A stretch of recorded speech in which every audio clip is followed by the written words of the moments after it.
Hello, everybody. E here. Welcome back to another live stream. I'm E, of course. I'm sorry, I'm still kind of screwed up with my intros because I'm switching back from Church of the Chair to Edward Lorne. So, anyways, this is Chad. Say hi, Chad. There you Hey go. everybody. Anyways, and I'm gonna be honest with you. I ain't even told Chad this yet this morning. I am not feeling today. I'm here. I am exhausted. I have two more videos to shoot today, and I am done with 31 days of Halloween. Everything else is already uploaded, scheduled, and all that stuff. But I am exhausted. I am absolutely burned out.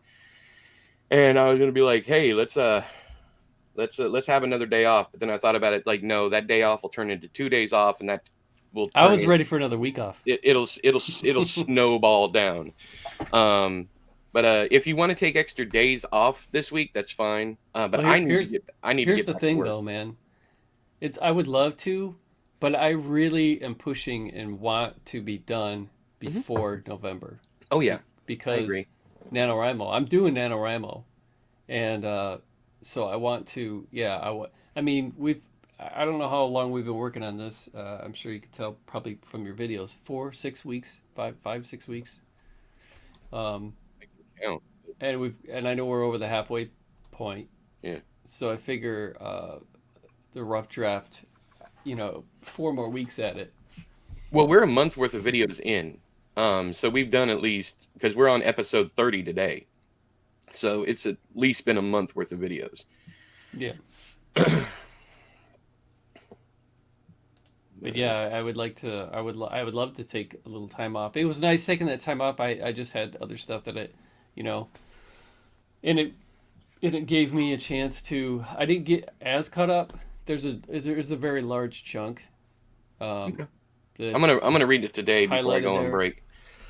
So, Um, um, and I probably only, I think we're at something like 117 pages or something like that, but like 3 or 4 of those include, I think I'm only like 10 pages behind now rather than like 20 or 30. okay. Oh, we shall see. And hello, Kobe. Hello, Jordan. How y'all doing?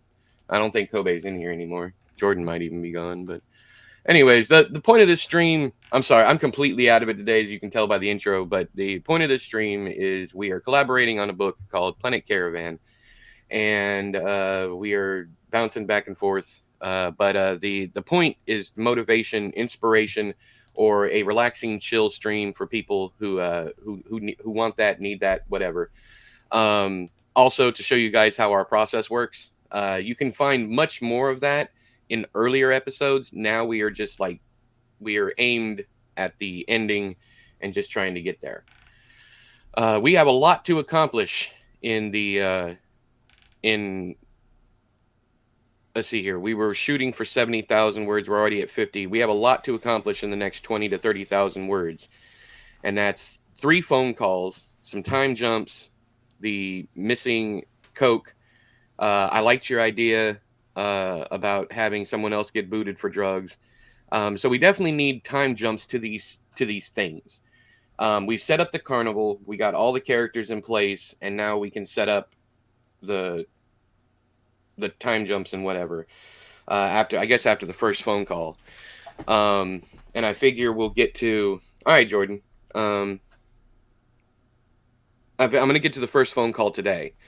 The check in, and then after that, I'm suspecting there's going to be some kind of time jump because he's already working on the bumper cars.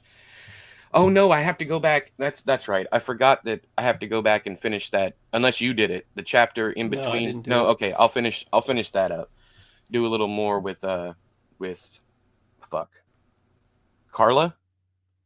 Is Carla the bumper car girl? Yeah, Carla. That Yeah, I've also it's gone. yeah. Once again, in my defense, I have gone from this cast of characters, and I am now rereading and going over a project that has 902,000 words and has a cast of 60 important people. 60 people. So I am now trying to remember. That's why I'm going to go back and read today. I told myself I was going to go back this week, the week that we were off, and read the entire thing, but that's going to have to wait until my next day off. I need to finish up the videos. Hey, Viking, I need to finish up the 31 Days of Halloween videos, and then I'll have time. And then in November, I don't know that I've done NaNoWriMo every single year, whether I've announced it or not. And I have ever since 2011. So I don't want to break my streak, but at the same time, I just don't see the purpose because I'm going to be writing anyways. I don't know. I might, who knows? Either that or me and Derek can start our book for November. So, but I am definitely being stretched between numerous projects, and I'm with you. It's got to get done by November. It has to, because I can't keep doing this and everything else and write my own stuff and get this big project ready for publication and so I'm with Mm-hmm. you. So it's a race to the finish at this point for me too, which is one of the things that I was going to say when you brought up, double working you. You might not, we might not have that issue from here on out because I'm going to want to get done as quick as possible. So it's only going to be pertinent details. But at the same time, I don't want to do too little. So, so I want to give this my all. I want to give it 100% effort. But at the same time, yes, it needs. Don't worry about like if you normally get 1,200 words in an hour or whatever, you only end up getting 450. If they're tighter and they're just, I mean, it doesn't matter. I mean, Don't worry about the word count. That's true. But at the same time, when I get in here and I start writing, one of two things is going to happen. Either I'm going to burn through it and I'm not going to have enough description, or I am going to get wordy as hell because I don't know what to do next. And that's what you ran into with the last couple of, whatever, however many pages that you edited, was me trying to get to the next point and not knowing what to do. So I end up dropping the word vomit, which is just filler. And maybe there's a good idea in there. Mm-hmm. And as you said, you cut 75% of it. And shit like that happens to me all the time. I've had I've had books that were 90,000 words long that ended up being about 55,000 words at the end of it because I had cut over half of it. Not over half of it, almost half of it. And the reason for that is that stupid word vomit. I get in there and I try to do that. But if I try to work like you, sometimes it comes natural, like with South of Here was pretty tight to begin with. Sometimes it comes natural, but most of the time I need to get to this point, but I need to have enough buildup, and then I have too much buildup, and I have to trim. So yeah. Sometimes I either, it comes from, it's the same with songwriting. Sometimes, like if I want to, I remember when I had written Skullface Boy, and it was very lean, and I was in like this lean mindset with the vignettes, and then I was like, well, just to make sure that it's as lean as I would like it and how I like to read, I read J. David Osborne's Black Gum again. Not that it's the world's greatest book, but it's a good example of super lean and trusting the reader to the point of potential alienation. So so I think that, like, maybe I don't know what you were reading when you read or when you wrote South of Here, but that kind of thing, for me anyway, I get kind of influenced. 25, almost 30 years ago, when I was writing some short stories, Yeah. I read a ton of Poe, and you could see that in my Yeah. stuff. It was very verbose, and I tried to make it kind of dense and fancy, and it's not me. It didn't read bad, but it's just, that's not me. Yeah. So so yeah, helping to and I've cut way back on reading indie stuff. A lot of good indie stuff out there. A lot of freaking horrible indie stuff out there. Yeah. A lot of horrible indie stuff out there that gets praised big time, and I don't think that helps anybody. I don't think that helps any writer to be stuck reading that kind of stuff. You want to set the bar higher.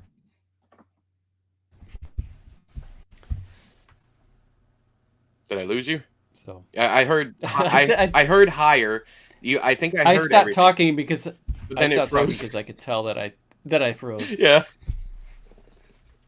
No, I agree with everything you said. The funny part about South of Here is I was reading you and I had been reading Oh, thank you for the review. I saw the review. Thank you. you're I welcome. appreciate that. Yeah, definitely. For taking the time to do that. And Yeah, that of course, for reading it. that fucking book is yeah, it's great. I mean, I would just reiterate everything I said in the review, other than the spoilers.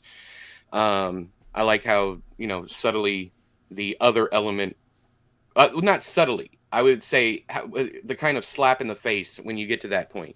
Mm-hmm. You're like, what? Where the fuck did this come from? There was like no, there's nothing here letting me know it's like the bloody panties in south of here, and that's, I think that's one of the things that I did with, when, because I was reading so much of your stuff at the time with south of here.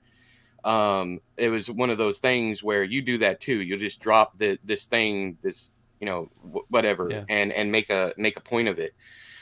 Um, but yeah, so I was reading you, but oddly enough, I was also reading a shit ton of literary fiction that was wordy as hell. I was reading big, thick chunkers of like The Stones of Summer by Dow Mossman, who no one has fucking read. There's only 7,000 copies in the world. It's back up for sale after like 30 years of it not being for sale. But anyways, it's 660 pages of the most mind fuck rambling meandering that you have ever read, because the main character is schizophrenic. So it is absolutely batshit crazy, especially the last part. The first part is a coming of age section. I don't know why I'm talking about this in detail, but I think it's crazy. The first section is a coming of age, very grounded, almost Stephen King kind of coming of age story. The second one is a very American Graffiti story about a group of teenagers, as the kids gotten older, with a very tragic ending.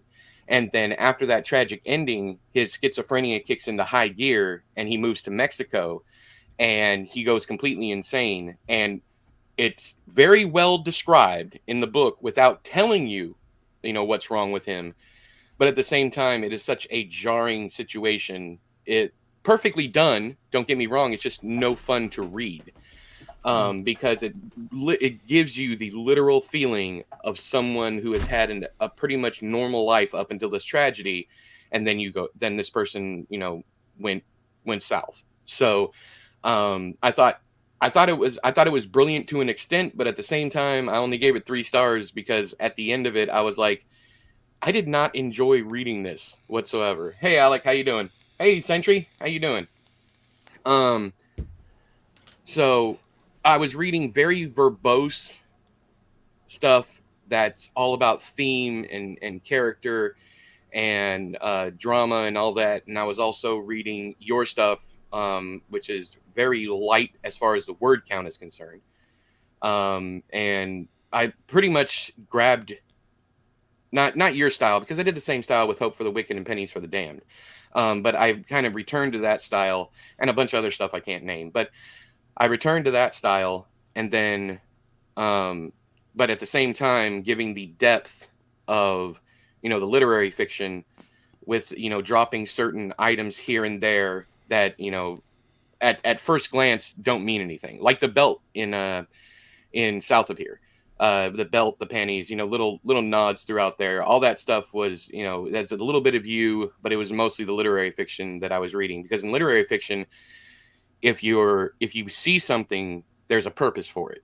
No matter what it is, no matter how small, there's a purpose for it, because these folks go and choose line by line what they're going to say. Mm-hmm. It's everything has to serve a purpose. Everything has to fit the theme and the revolving narrative and so on and so forth. So yeah, but that's what I was reading. I was reading huge, thick literary fiction, and I was reading you. That was all I was reading at that point in time.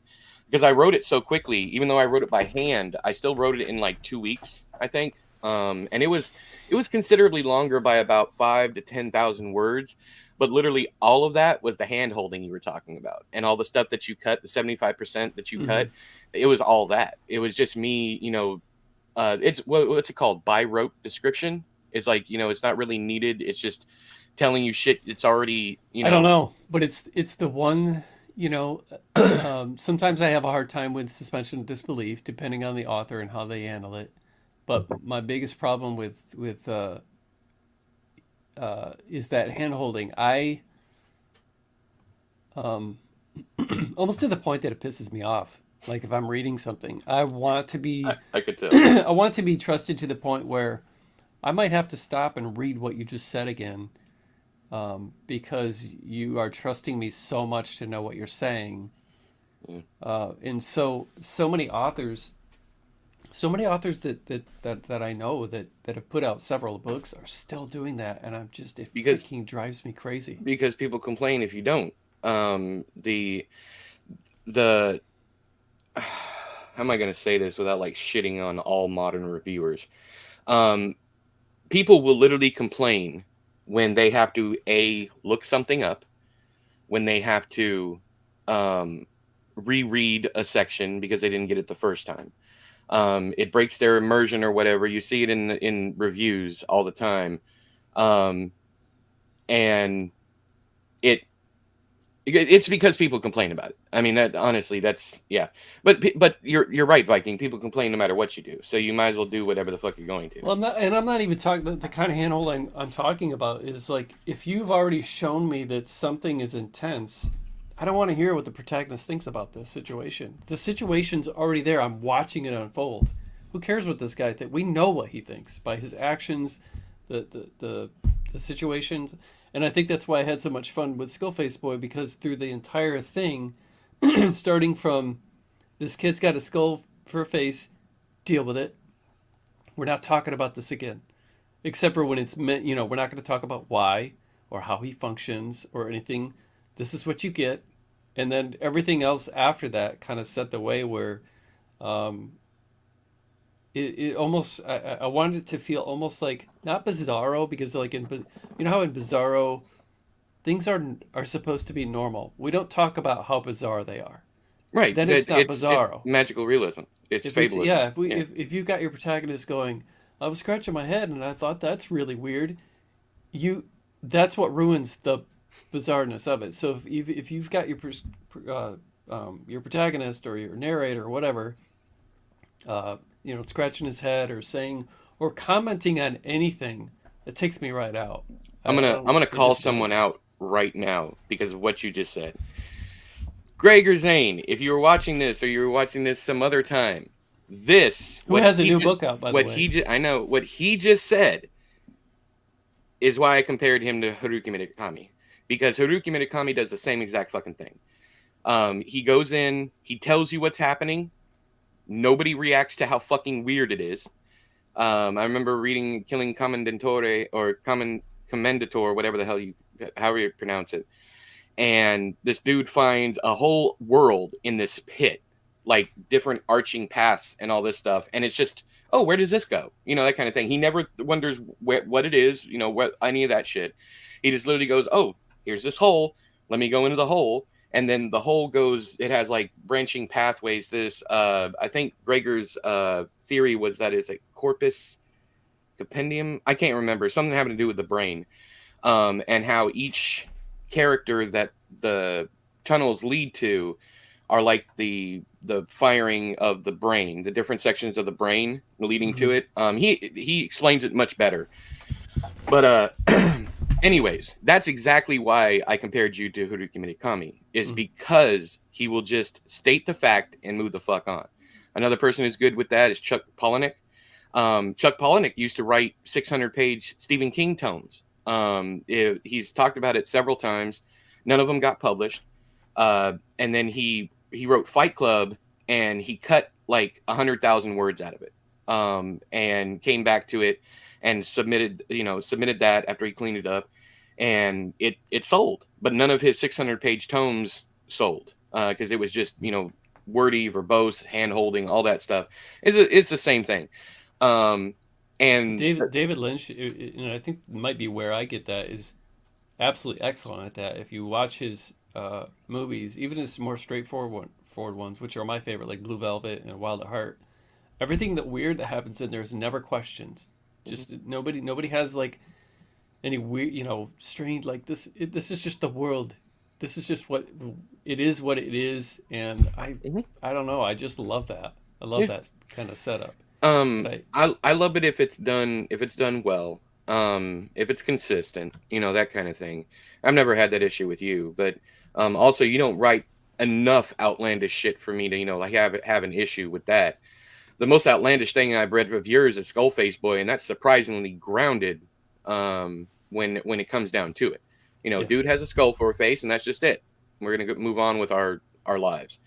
Um, And in And, any and for the other, record, I'm not a Bizarro fan, but I do like yeah, elements of that in a like you said, in a, I guess, in a grounded story. I like yeah, elements of it in there, but when it goes so like weird for the sake of being weird,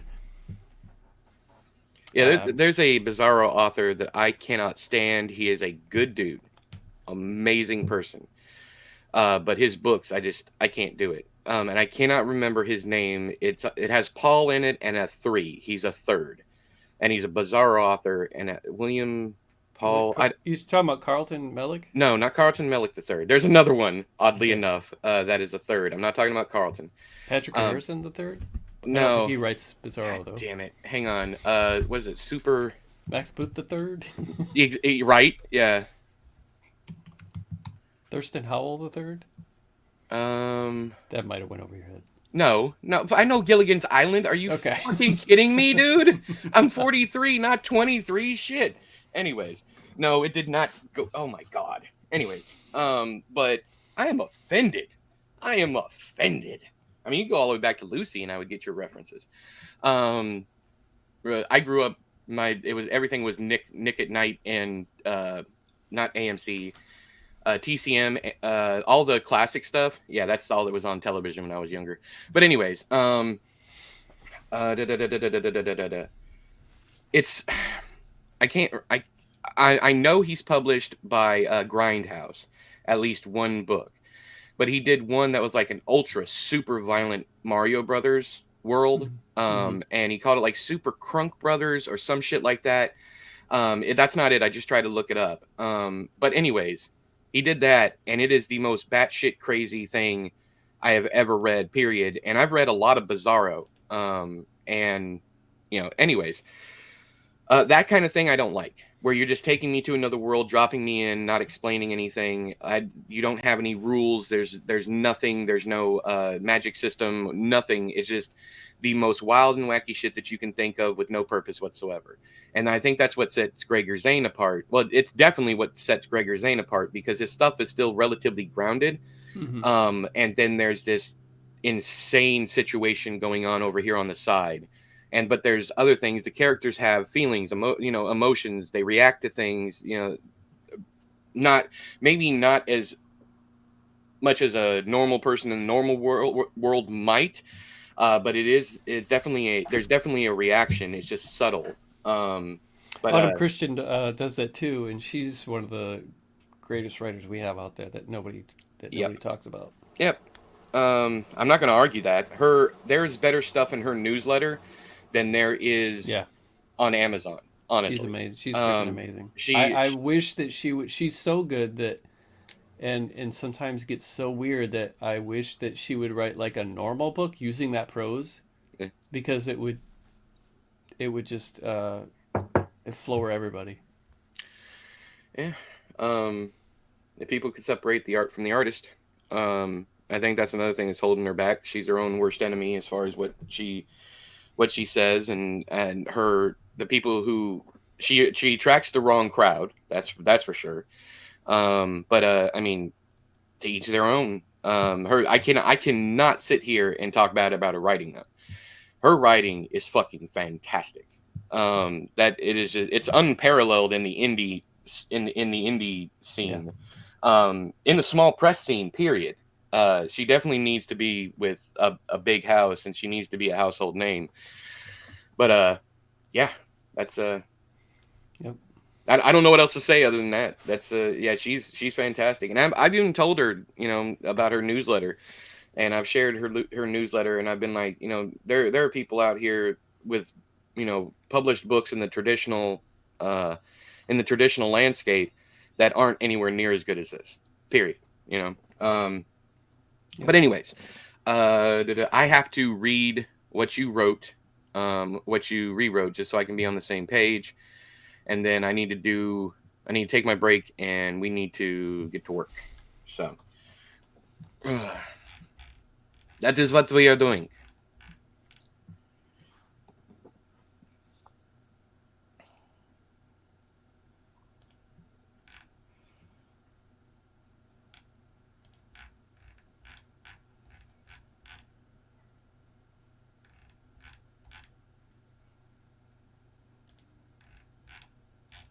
Oh, I had another idea of a scene. If you wanted to, if you wanted to start it or something, if you were trying to think of something to write today, in our little outline at the bottom, uh, I thought to help the even more so with the relationship with Carla and Shane to like maybe have that hit harder. Um, as they're setting up or just before they set up or whatever, maybe Carla takes Shane to town to get him a new pair of shoes. Okay, yeah, we can do that. I don't see any problem with that.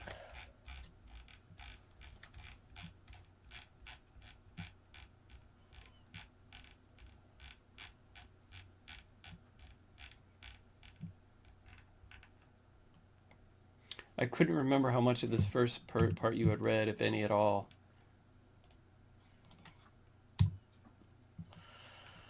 I'm gonna do that. I'm actually surprised you wrote that. Wrote what? The we'll talk later. What? No. What are you talking well, about? well, it's something I don't want to. Put your cursor and I'll I find it. okay. Well, it's already there. If you want to revert what, that's what I'm talking about. I'm actually surprised you wrote it because you don't like point those things out. Oh, it would have been anything. It's just one of those. It's one of those.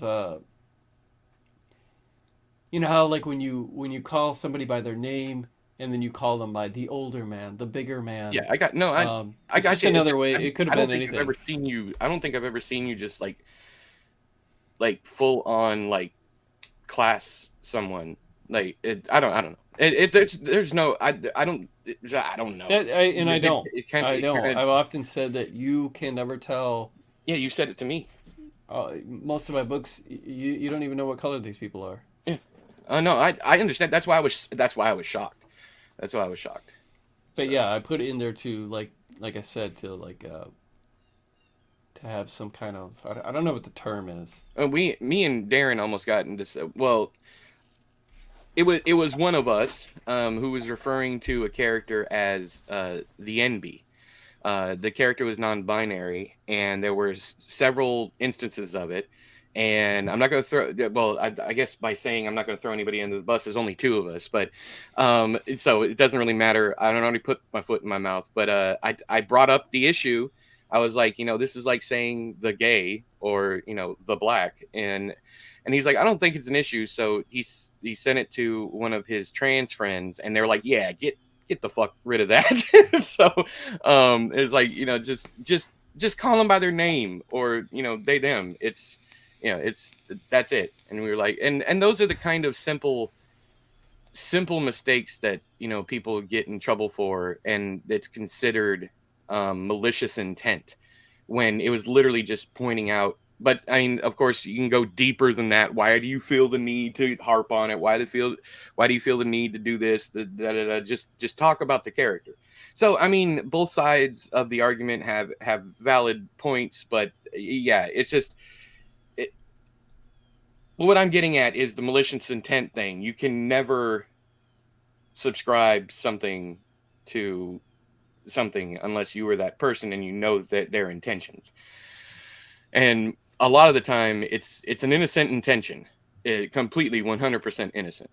So it's just the way that it came out, and not every conversation needs to be about systems of oppression. Did you see the section above your section? Section above my section. Did I? Your pink section here that I've highlighted, kind of like a sand color. Yeah. I read that last Okay. time. Yeah, I read that last time. Sorry, because I remember we work on the wheel for the better part of the morning or whatever.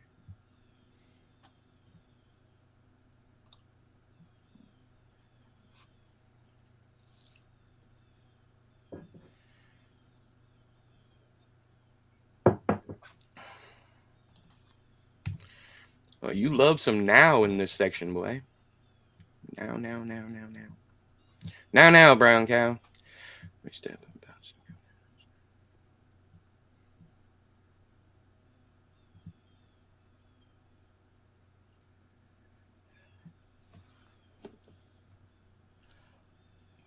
Oh God, this this triggered me. I'm highlighting it because I had a editor at one point in time that would have rewrote this to go. That doesn't change how rough is the ride to get the Mm. proper grammar, and I'm just like, oh, some things just need to be conversational. Shut the fuck up. Yeah, that's why I believe in placing commas sometimes where they don't really belong according to the rules. Fair enough. And I there are break some comma rules like all the Ketchum time. would do that too. It's it's just like when we fragmented sentences, run-on sentences, beginning, you know, one word, two word sentences. I Yeah. mean, I these are the grammatical rules in writing are definitely made to be broken, But and they not only make because most of them were made during an antiquated time. Most of the, I mean, language that evolves. Here's a discussion for you. I know also my oldest has their very first job interview at 1 o'clock. I need to, well, it, we're done by noon every day, so that's not um, a bad thing. It's not like we got to rush, but I do want to get something done today. But there's a couple of good points. The evolution of language and how it's all made up, anyways. Talking about my bad being as good, if not better, than I apologize or I'm sorry, because my bad denotes where the blame lies, whereas I'm sorry and I apologize just means that there's regret involved, but my bad is taking responsibility for it. I'm loving the arguments. You know, I love the etymology of words and all that yeah, but shit. it's And also slang. well, yeah, but slang becomes the proper language. Irregardless is now in the dictionary. Shit like that. But also, I when I hear someone say "my bad," I think most people kind of take it as a almost like a half-assed apology. They do. You're absolutely right. But even with I'm sorry can be taken that way, or I apologize is a little more neutral. Like it can only be taken one way. Um, but there is a lot to be said for my bad being just as good, if not better, than I'm sorry or I apologize.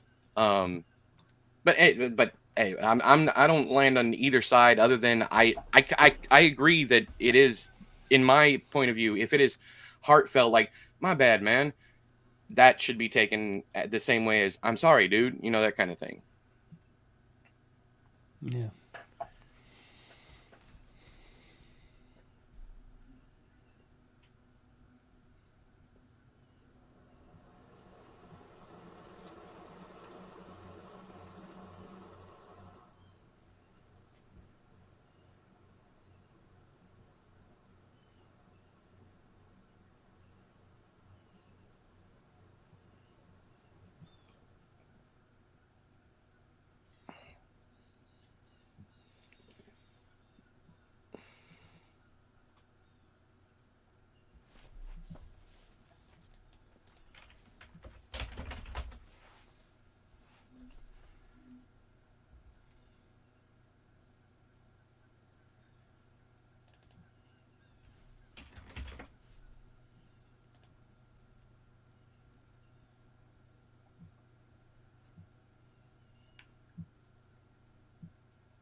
Oh man, dude, there is a term that you use that you love that I noticed you love it. Catcher's stance. Catcher stance. I was just reading it and I was like, that's one of my crutch words. Yeah. That I never use drops to a squat, any of that shit. I try not to, but yes, it is a crutch word. I use it all the time, 100%. I was literally thinking that when I read past it, I was like, "Yep, there's another one." We've all got him. Yep. Mine is his eyes went saucer wide. Mine's owl wide. You're gonna see, if you haven't already seen it, you're gonna see it eventually. Or as Gregor always picks on me for her apple shaped ass.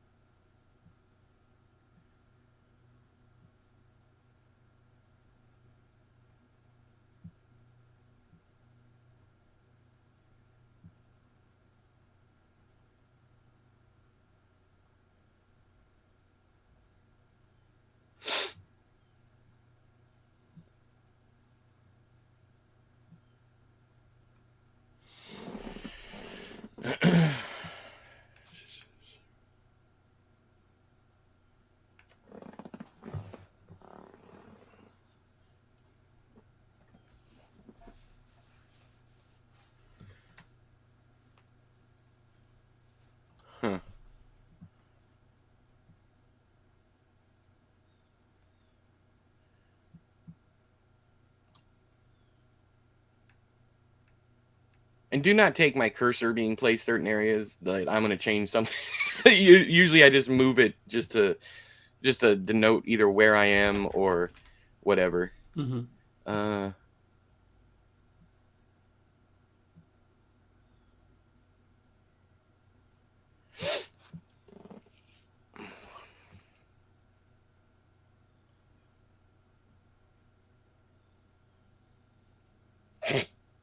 Barefooted pixie.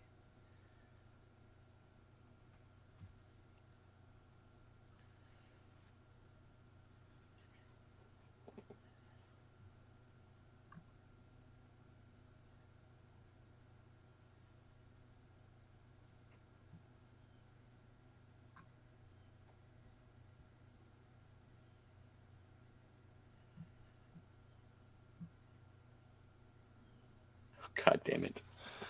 Uh, You're laughing at my cheese. well,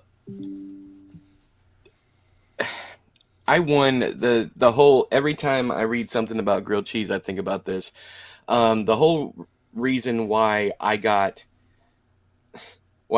signed on to Dark Fuse, or why I got invited to submit with Dark Fuse, is their 2 sentence horror uh, contest.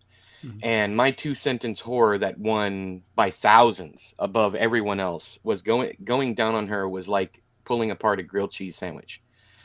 But I ate anyway.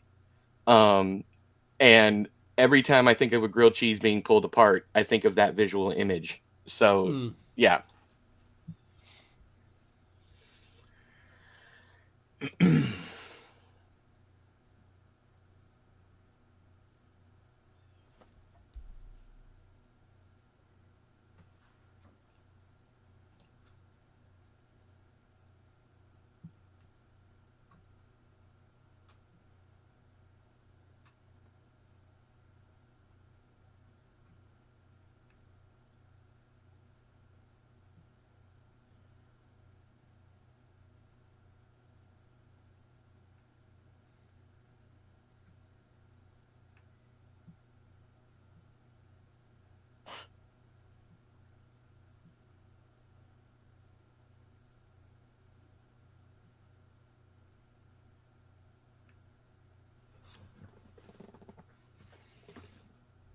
Remember this. I gotta put that in the next section.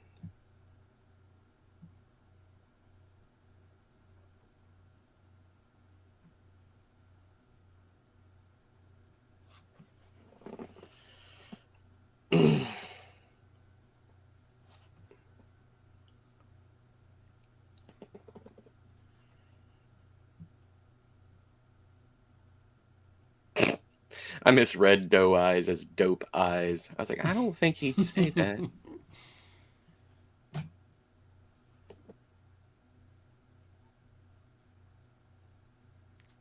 Your insistence on calling this place a fair is killing me. That's all right. That's okay. I couldn't remember what we agreed on, but we'll Yeah. Another thing. A fair is only one time a year. That was another thing that I was gonna tell you about. I just forgot to tell you.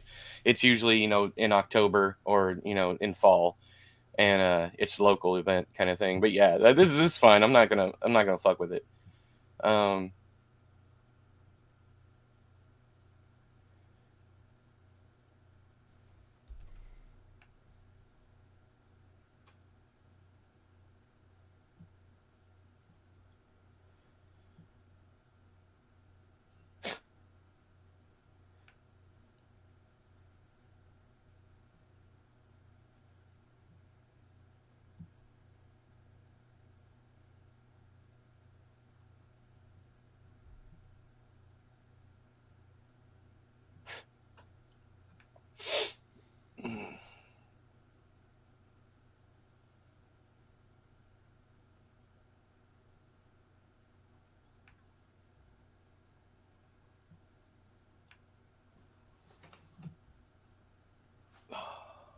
I had to turn my air down. I'm tired of hearing that hum and hiss of it though.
Good job.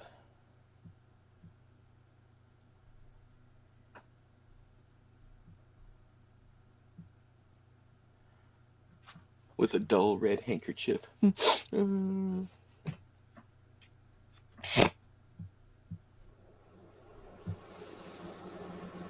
I literally said, what now, brown cow? And it's literally fucking Chantilly. Anyways, I think that might even be my line, but I just find it funny It that is. I said it earlier, and I was and I come across it. It is because when she was introduced, that's just her. Yeah, I mean, she does it so much. yeah. The rhyming. It's not rhyming slang. That's London stuff. But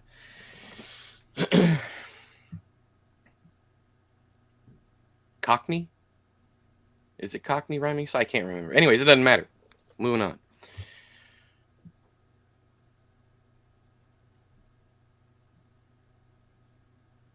The only time around here we say when we say brown cow is brown.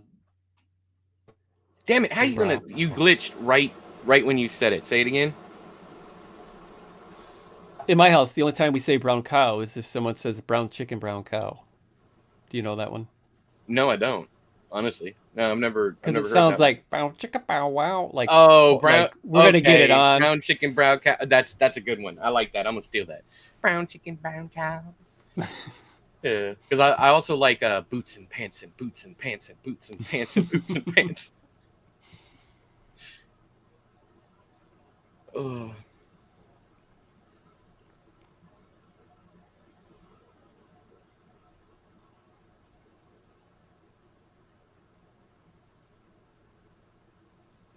I'm gonna throw this in there.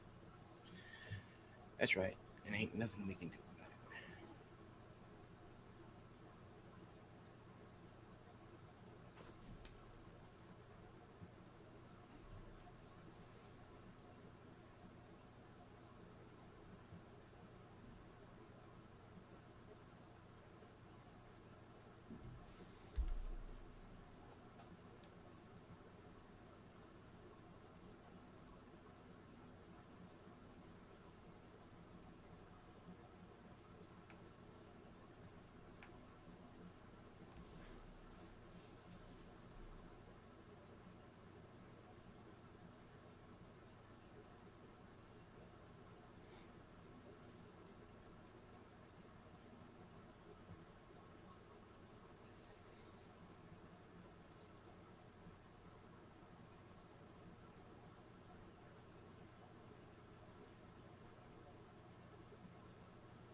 it.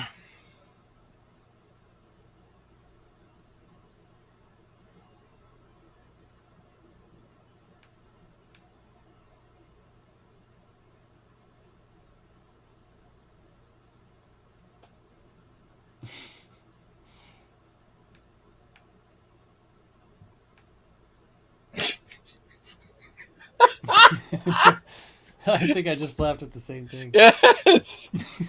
we read at the same speed, obviously. Not right now because I'm too busy laughing, but yeah. That was a good one.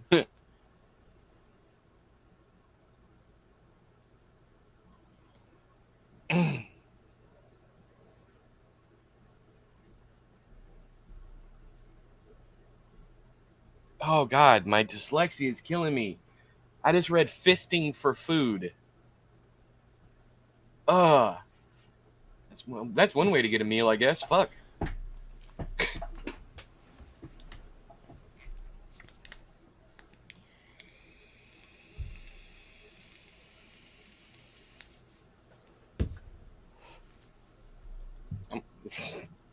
can't do that one.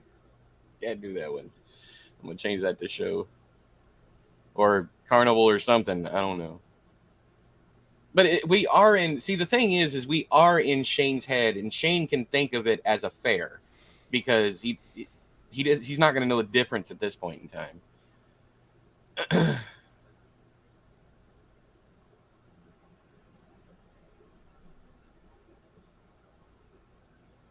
Ooh, I like that. Nice little rhyme to make it easier to remember. I like that. I didn't. That's not purposeful. It's not. Of course, it's not. Fucker, you just do this shit. If It's I'd have saw that, I probably would have taken it out. it works. It's the kind of thing that they do. They make up things so to make it easier to remember. It's like Samuel Jackson in The Long Kiss Goodnight, where he sings everything so he remembers it. I'm gonna put my keys in my pocket, put my coat on the door, whatever he sings. I haven't seen it in years. That's one of my favorite action movies. Period. I love amnesia movies like that. The Jason Bourne series, all that shit.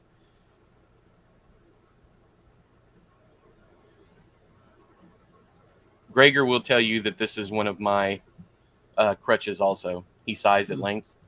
Mm-hmm. Instead of giving a long sigh, all because an editor told me one time, is like, you say that they give a long sigh a lot, so try to mix it up, like he sighs at length or whatever. So that's all editor shit, giving me a crutch to get rid of a crutch.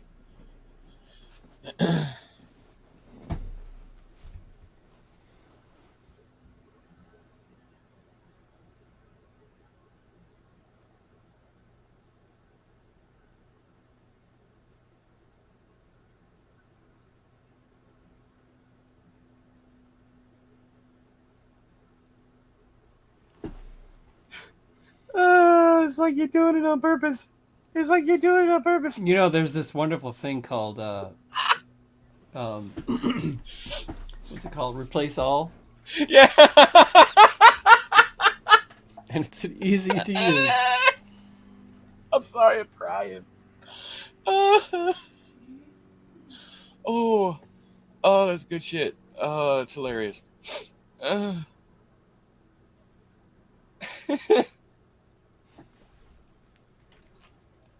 Ew.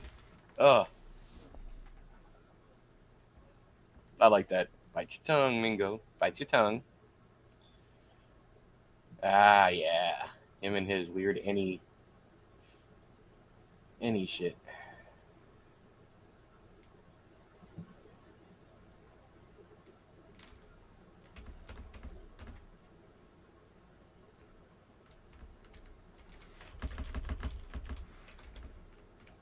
Too many Mingos.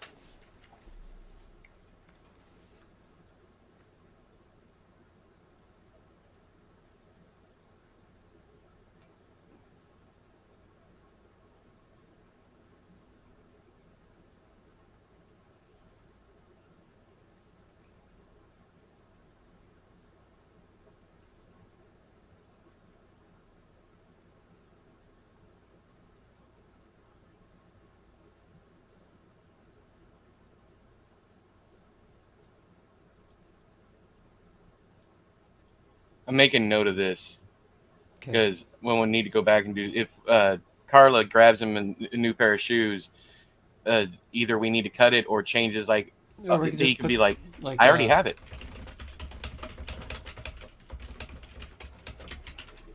Like that. Never mind. Think about what you want to think about. Yes, just because that works. It's like just put never mind and then just leave the rest of it. Think about what you want to think about. Perspective. It's all about it. Everything is. Catch my drift. Yeah. Or yeah, just no. It doesn't need it. Never mind. Did you see the sentence I put in? Yeah. He looks down at my new shoes. That's what I'm saying. But I was saying never mind. But no, it works without the never mind.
Yeah, I love that shit. That's good shit.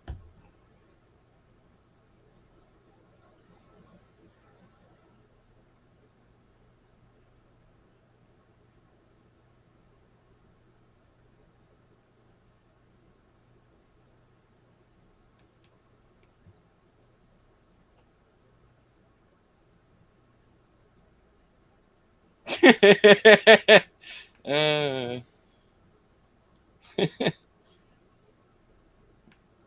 it could be even funnier if we did. The Gummy's fucking colorblind. Anyways, Gummy's fucking colorblind. I don't know, something like that.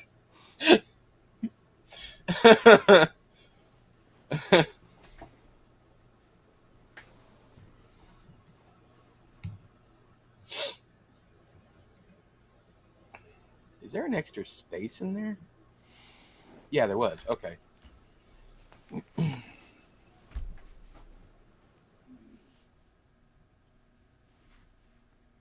I don't know if you're gonna like this next part or not, but All right. Well, it doesn't matter. I'm with your stuff. I pretty much just go along with it, unless it's like glaringly wrong or it's something that I know we might get pinned for with a acquisitions editor. Ooh,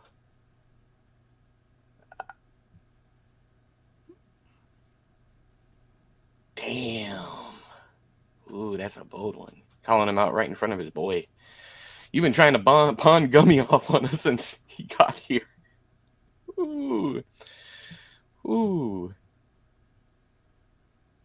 Ah, yeah.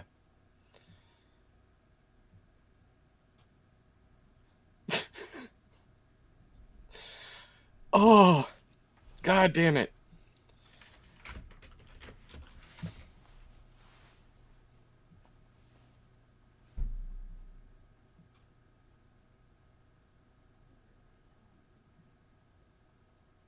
we don't have to. We don't have to keep it. No, I I just like kept it. thinking of the word the name Gummy and Yeah, that's what I was getting at with later on when Shane was like, "Yeah, I don't want to know" or some shit like that. I can't yeah. remember, but yeah, that's what I was getting at with that name. So you followed the path that I was going down. So I like it. Is what I'm saying. All Stop. right. Keep the shit, Chad. Keep it.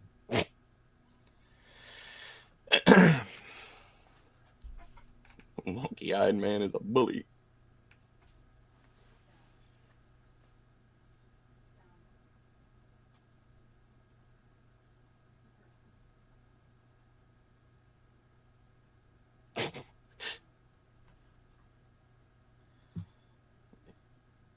Yeah, Shane, you ain't the only one that likes how Mango handles Buzz.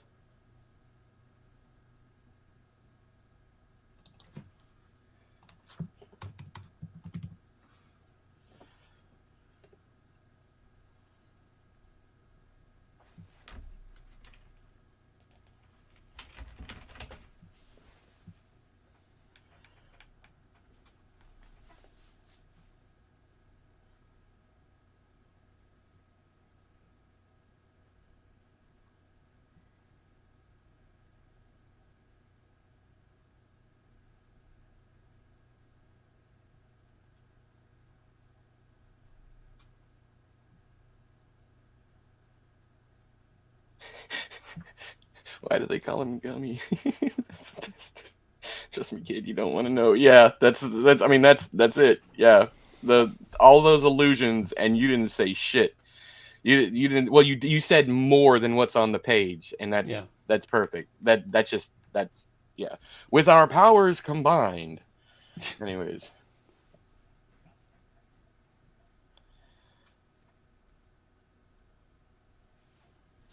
it's funny that Chantilly is with boobs. Get it? Yeah. Chantilly with hanging out with boobs is kind of yeah, kind of on point, but I like it. Not hanging out, not hanging out. When you see how I get when he's looking at how they're barking to get people to come in, but I know they're not in the same place.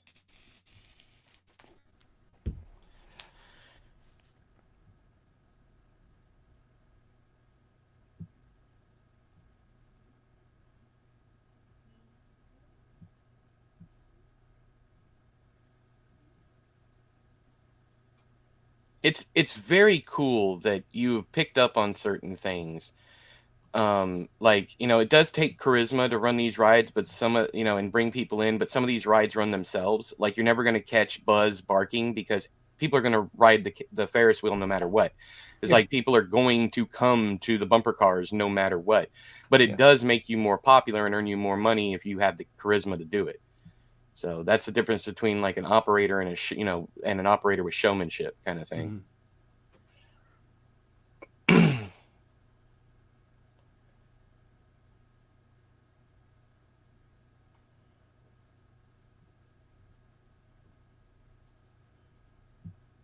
All right, I'm gonna change this to a trio of teenage girls and their guy pal after that because I don't want the repetition of next or up next up. Yeah. So, Yeah. anyways, mock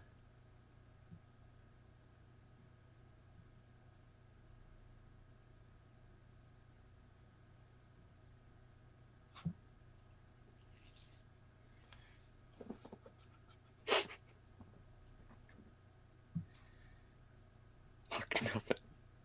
I think that's me, but I like that mock nothing. Yeah. That's you. See, it's like I'll be like, oh, that's a good line. Chad must have wrote that, and then I have to remind myself, it's like, wait a second, never mind, you wrote that one.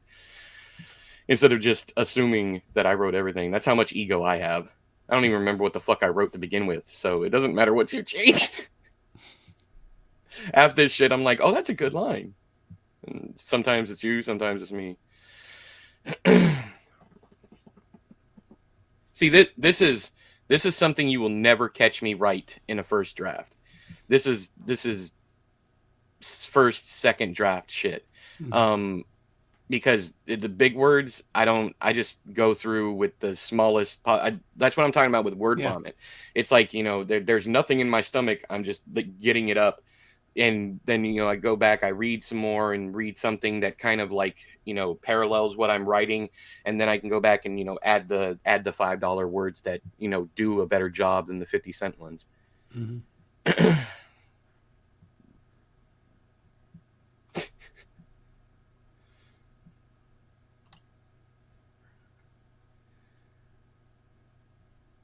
Is that one? It is one word? Huh. I had no idea.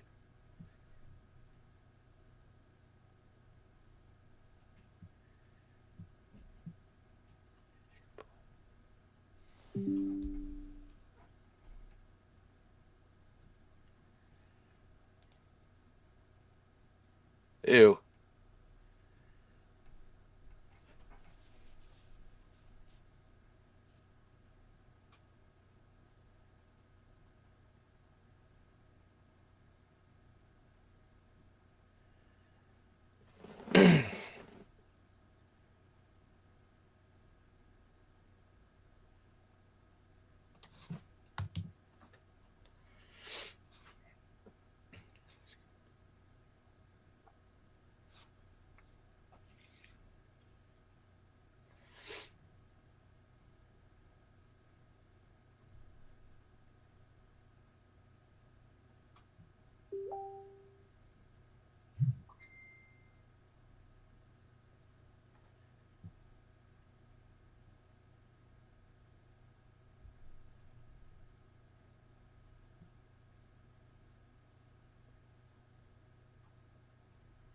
Catcher stance. I, I, Ah, for, I forgot to sorry. take one of them out. Hang on. I'm doing it. I'm gonna do the work here. 1 point.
liable to pull our balls. I don't know why I found that funny, but it hit me just the right way. Yeah, that was fun too.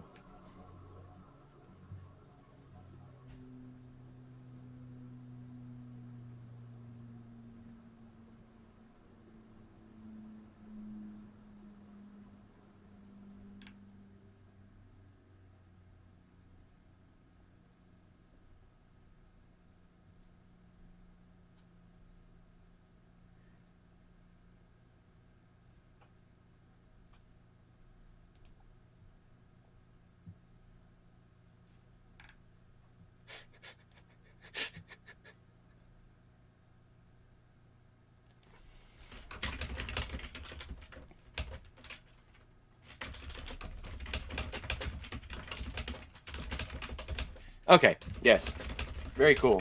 All right, hey Zoop, how you doing?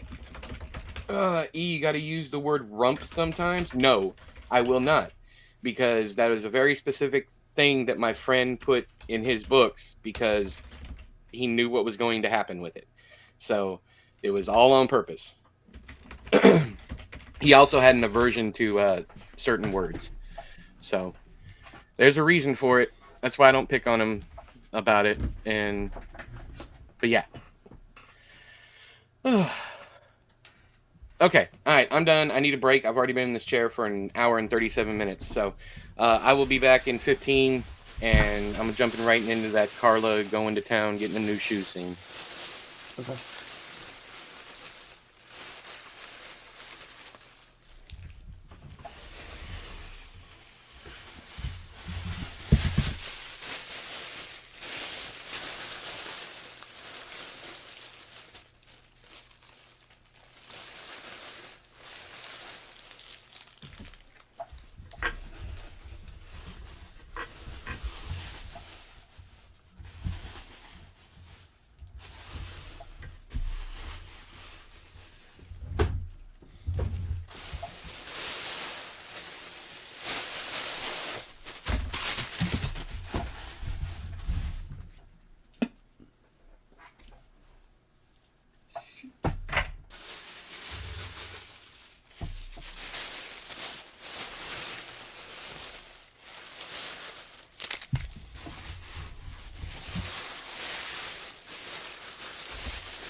Sorry, I didn't say hi to anybody. I was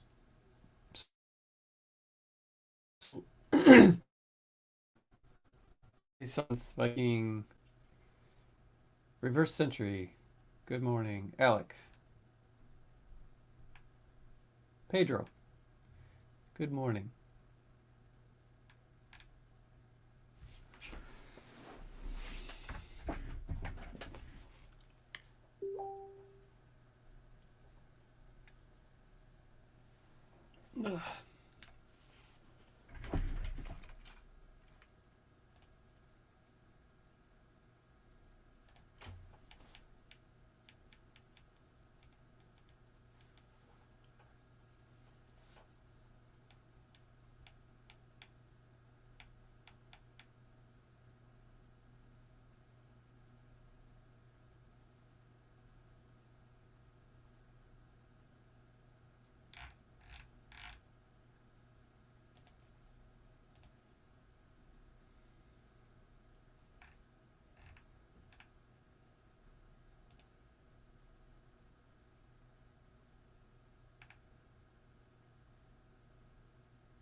All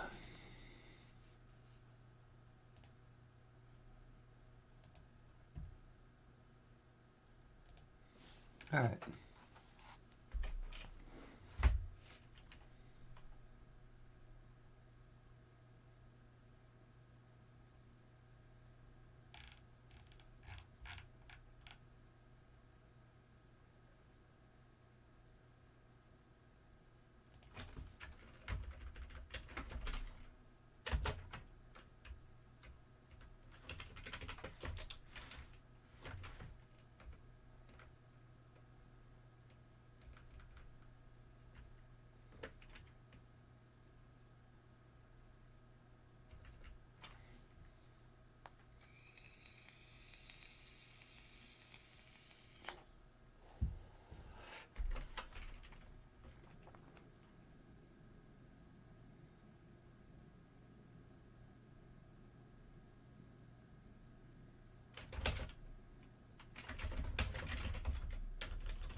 All right, let's get to work.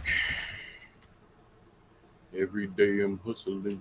Every day I'm hustling. When she sits back home, my family's relying on her. Joy. Alright, so trap.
Doing the scene where they're checking for stragglers again, and Shane checks down the coke. It's there.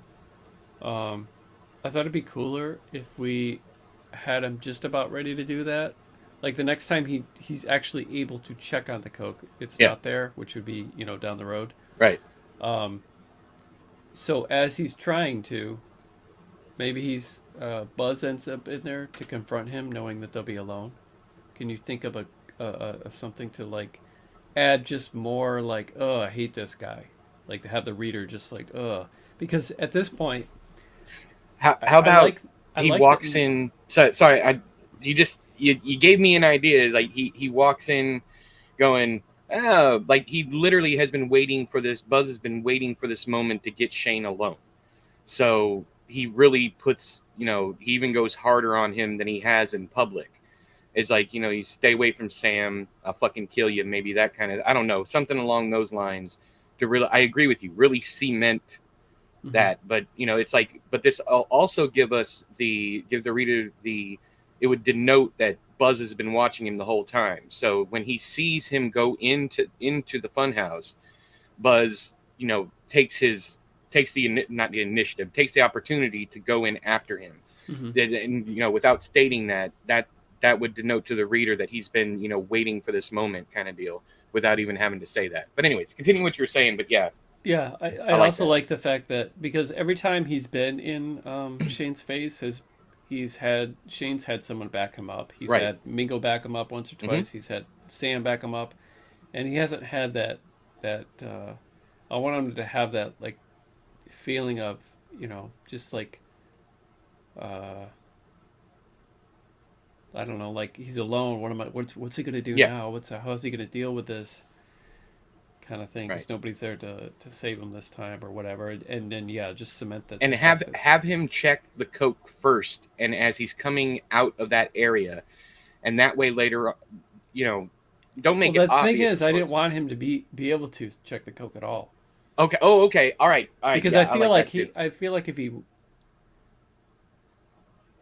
yeah like I like he knows it's there, no reason to check it. I think that the when he does finally go to check it, he's like he's not going to check it. He's going to get it out of there finally Right. and be Right. rid of it. He Exactly. found a way to, I like everybody's in that. bed. He feels more comfortable walking around.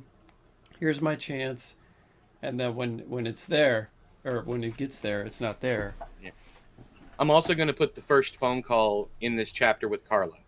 I'm going to have it go ahead and get that out of the way since they're going on the run now. That makes sense. And I believe I set that up later, so I might just go ahead and grab that section and drop it here because I'm setting up. I can't remember when Mingo. See, this is the reason why I need to go back and read the whole thing again.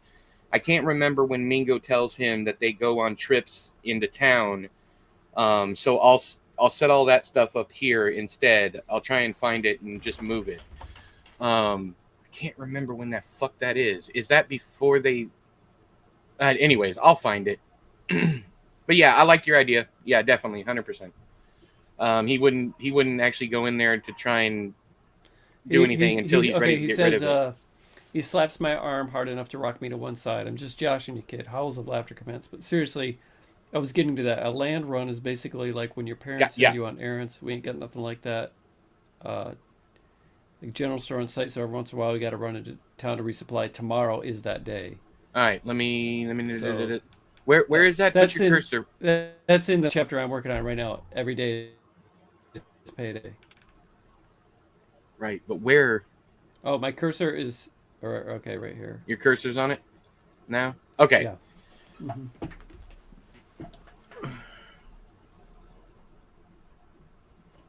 But you could just. Yeah, I'm going to copy and paste it. Okay, I'm going to move it. I'm going to take the tomorrows out and put next order of business is just the. Okay.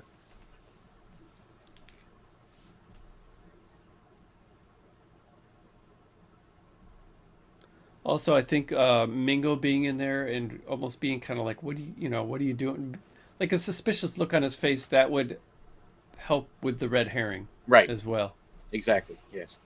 And that's why I was saying maybe have, and I like your idea better, but that's why I was saying maybe have it's right after he checks the Coke and he walks out and he bumps into Buzz. But I like your idea better because if Buzz is in there, then yeah.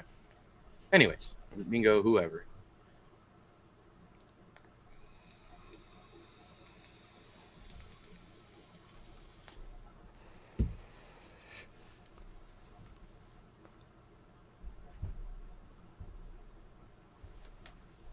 Yeah, looks like I'm gonna take a big chunk of this.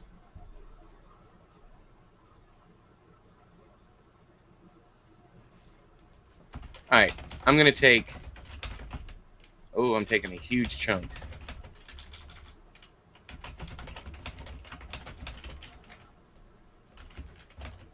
Copy. Good God, now I gotta remember where the fuck I was because I already unhighlighted it. There it is. All right. Yeah.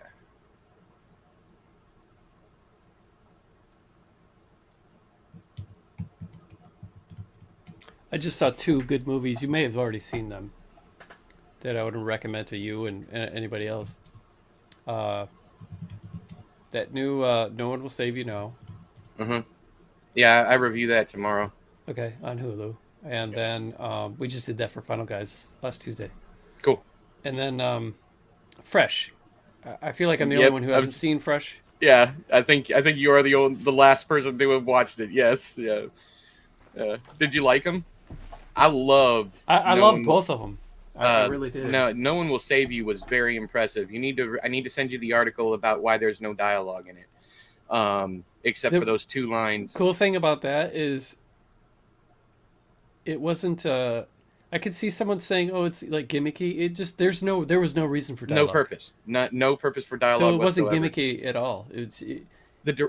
Sorry.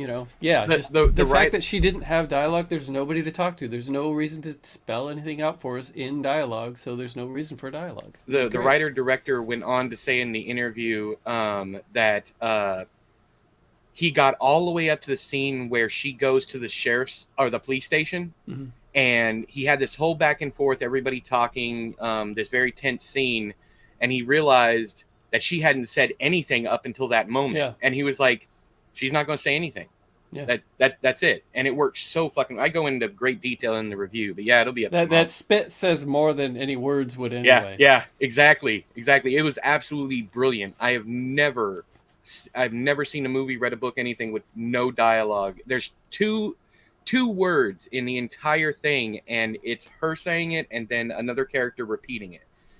Yeah. It's the I'm sorry stuff. But anyways, and I was so blown away by that. Yeah, it was. Me too. I was pleasantly surprised.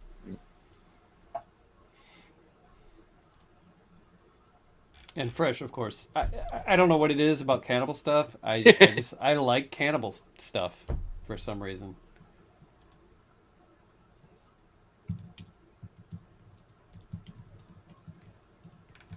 Whether it be Cannibal Holocaust or Hannibal series,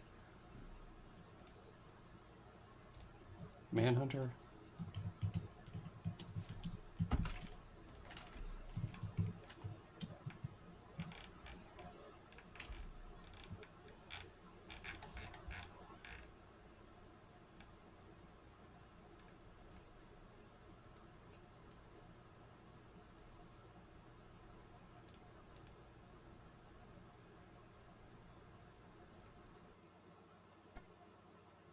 Ah, damn it! I didn't grab enough of it. I have to grab some more. Are you still over here? Yeah, you are. All right.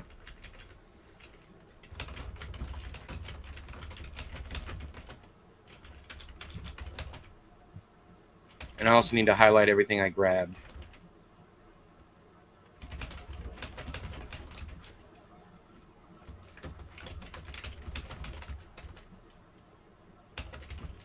This is everything I grabbed, so you can um, work out how to piece those two sections together, or I can do it. Doesn't matter. Okay.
Yeah, I don't think I can use that.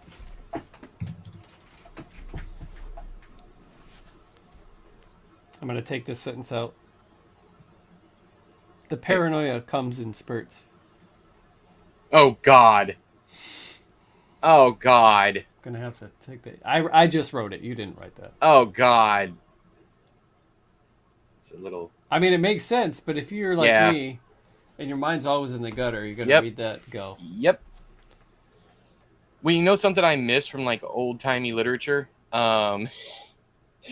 He ejaculated, Oh yeah. or she ejaculated. That's so. That's so like. That's such a big word I to know, right? use. It's like it's just he said, or he spout, or he burst. I don't know anything other than that. I think J.K. Rowling used that in Oh one of yeah, her she books, she has. Yeah, in the Harry Potter series, which is so strange it because is. it's like you got to know when you're typing that word. That Yeah. I mean, I don't know how it is over there in the UK. Maybe that's not really a big a big deal over there. May not be. I mean, shoot, they say the c word that I'm not going to say that we Hmm. that's used very sparingly here. That's like a Yeah, they'll call their friends that. Sometimes yeah it's a term of endearment. yeah. They just throw that out all the time.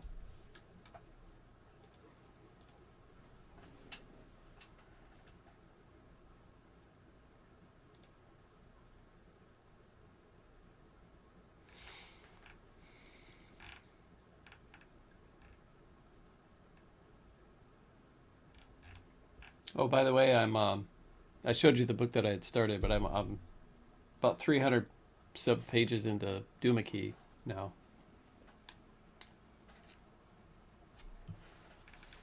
Halfway. And what book was you already forgot? What book are you reading? You showed it to me and everything.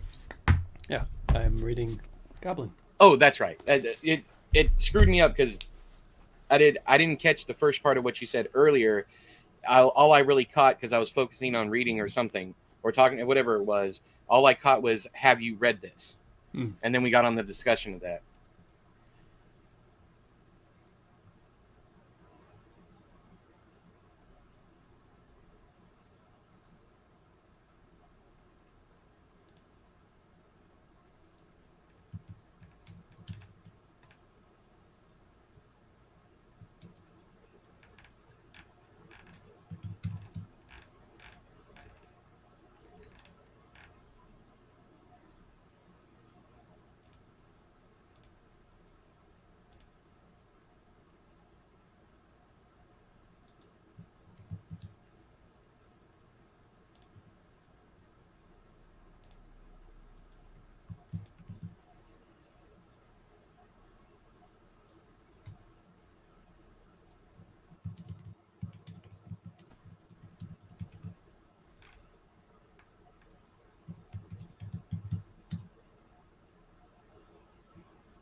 So.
I just used something, and I think it's because we were talking about "No One Will Save You."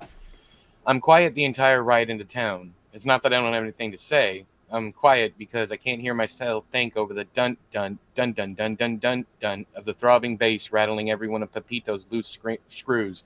Carla calls her car Pepito. I can't understand any of the lyrics, but I realize they're Spanish. Mom used to watch telenovelas on Telemundo every so often.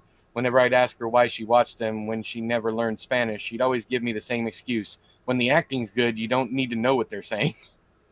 I think that I think that came from No One Will Save You. We were just Hmm. talking about that, but anyways, I think my mom's been watching those. dude, I watched them growing up. Man, they are so much fucking fun, dude. We even Really? me and my oldest will watch them on on Hulu or something. I can't remember if it was YouTube or what it was, but sometimes they'll just come in, grab the controller, and turn it over there, and we'll sit there and watch, and we have no idea what's going on. No fucking captions, nothing, but it is so goddamn entertaining.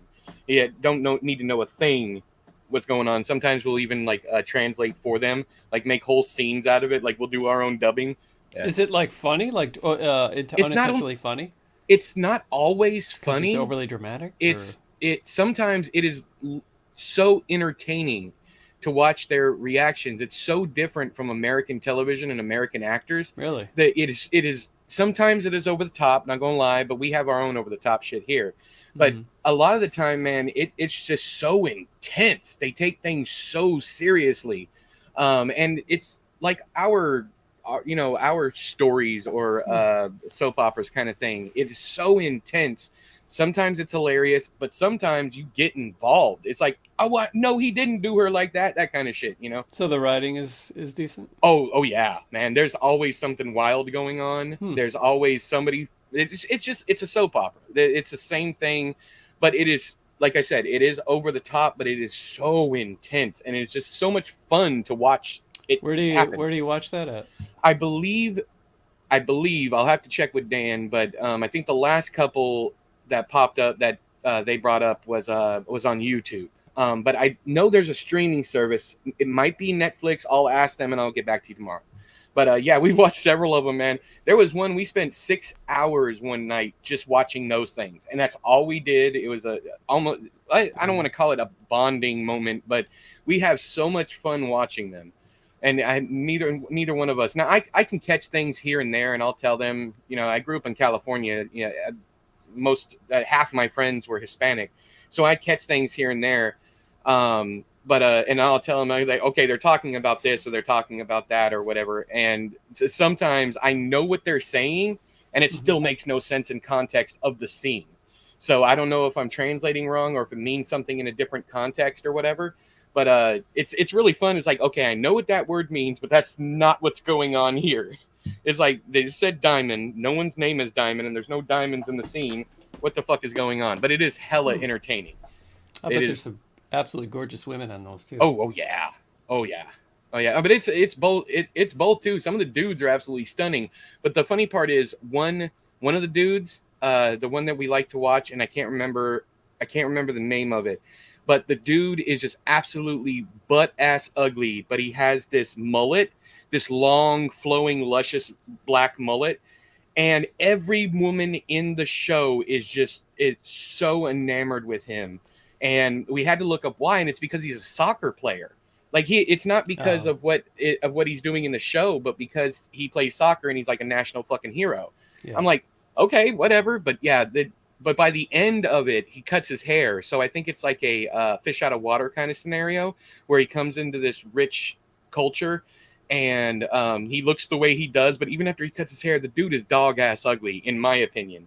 But all the women just swoon, and he's chasing after the mother and the daughter at the same time, and the mother and the daughter are both fighting over him, and at the same time the husband has no idea what's going on, but he's the husband's best friend. And then the husband ends up getting shot and killed over whatever. I have no idea what's going on. There's some guy walks in, and the husband's sitting behind a desk, and he pops in, shoots him 3 times, and then just walks out. Never seen the dude before. We have no idea what's going on. And then the one dude, the dude with the mullet, finds the body, and then they're all arguing and screaming back and forth, and I have no idea what's going on, but it's so fucking entertaining, and I'm enthralled. I want to know what happened to the dude. Anyways, yeah, I get a little excited about those things. I love that shit. And I'll tell you the exact name and where you can watch it, because we even had to look up the title. The Boogeyman will be airing this week on Hulu. Stephen King's Boogeyman. Okay. Yeah, I'm gonna watch it. I'm gonna review it. Yeah, we're gonna watch it for Final Guys. It's weird because when we were there's a movie called, what the frick movie was that? Was it Dashcam? I don't know. I've seen Dashcam, but I don't know. I love Dashcam. It's hilarious and creepy. It's a really good movie. It's a really fucking good movie. Great found footage, yeah. But on Final Guys we had the director on, and he he was pressed for time, so he was while we were doing Was the that interview. Jeb? Uh, The same guy who did Host, right? host, yes, Yeah, not dash cam. It was it host. was Host. Yeah, Jeb Um, Savage. I yeah, can't he was remember. on the Okay, show, cool. and he was pressed for time, and he was doing all this setup stuff for Boogeyman Hmm. while we were doing, and he was Wait, telling he us he about it. directed. He did Yeah, that one. yeah, I had no, dude. I'm all okay. I had no idea. I thought it was just another fucking one-off short story someone picked out of the blue, like Grandma and all that other stuff that they just utterly destroy. Now I'm excited for it. yeah. And so now it's weird because, and they had to remind me of the other day. They were like, "Don't you remember when we interviewed so and so?" I was like, "Yeah," but he's like, "Yeah, he did Rob Savage." Oh yeah, yeah. And Jeb Shepard is the writer. That's the one. Because I talked back and forth, with him on Twitter.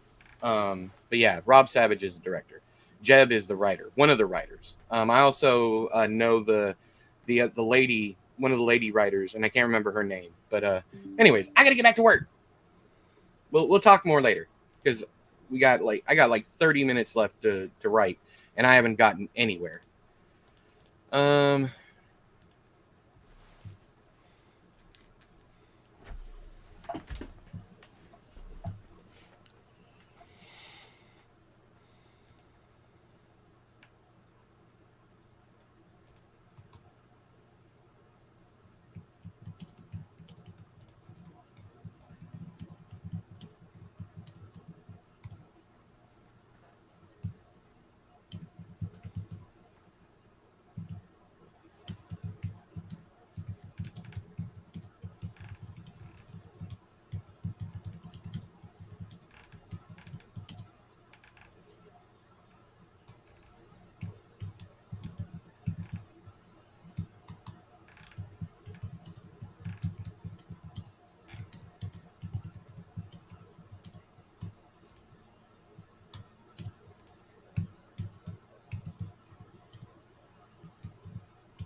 I think I'm gonna make her.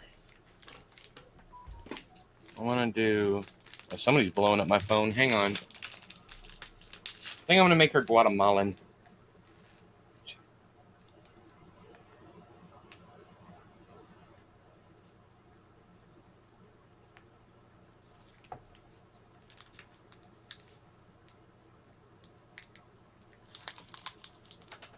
Oh my god, this shell. Her and the cat fight over her chair.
Good God.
You, my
Escaso.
Oh shit, I gotta get going. All right, hang on.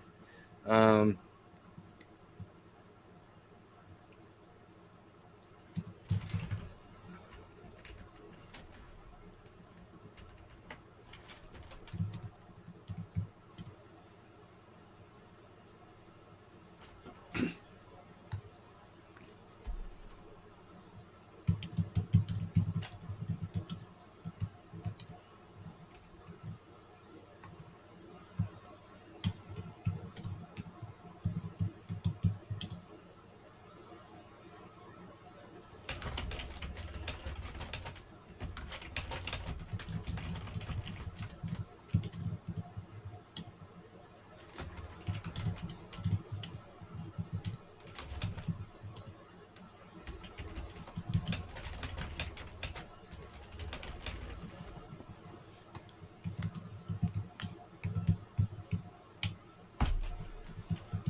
all right, okay.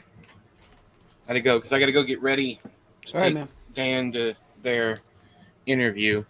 But Okay. anyways, thank y'all for. Oh God, y'all been talking asses off. I'm sorry, I missed everything. But It's nothing you'd be interested in. It's about okay, the Bible. oh, okay, I got you. All right. Thanks for the Spark Notes version. But anyways, thank you guys for joining us. I appreciate it. We'll be back tomorrow at 9 o'clock. 31 Days of Halloween is in full effect, so y'all go make sure you go watch those videos, give them the support and everything. Chad's also been streaming on Twitch. When we aren't writing, he is writing. Not all the time, but follow his ass on Twitch. I've been streaming on Twitch about 1 to 2 times a day. Yeah, I get the notification, but you're always live when I'm in the middle of something. Yeah. But anyways, yeah, go follow him on Twitch. Give him the love and support that you give me. But until next time, enjoy your spaghetti dreams. See y'all tomorrow. Bye bye.